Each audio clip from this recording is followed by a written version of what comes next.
ప్రేమ అలాగే ధీరజ్ వీళ్ళిద్దరూ కూడా ఎలాగైనా సరే నర్మద అక్క మీద వేదవతికి ఉన్న కోపం అంతా కూడా తగ్గించాలని వీళ్ళిద్దరూ ప్లాన్ చేస్తారు. దాంతో అక్కడ ఉన్న ప్రేమ అలాగే ధీరజ్ వీళ్ళిద్దరూ కూడా నర్మద అక్కకి ఒక విషయం చెబుతారు. దాంతో నర్మద అయితే వేదవతి దగ్గరకు వెళ్ళి ఇలా అంటూ ఉంటుంది.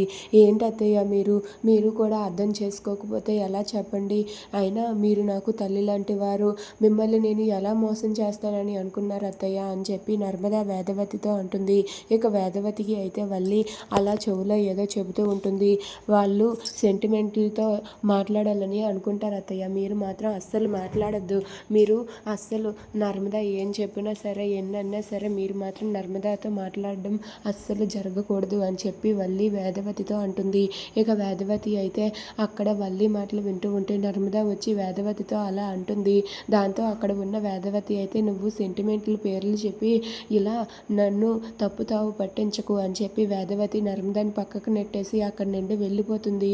దాంతో నర్మద అయితే ఒక్కసారిగా కింద పడిపోతుంది. అమ్మ అంటూ కింద పడిపోగానే అది చూసి ప్రేమ అయితే అయ్యో అక్క అంటూ పరిగెత్తుకుంటూ వస్తుంది. ఇక అది చూసి వేదవతి అయితే ఒక్కసారిగా వెనక్కి తిరిగి అయ్యో ఏమైందో ఏంటో అని చెప్పి వేదవతి బాధపడుతూ ఉంటుంది.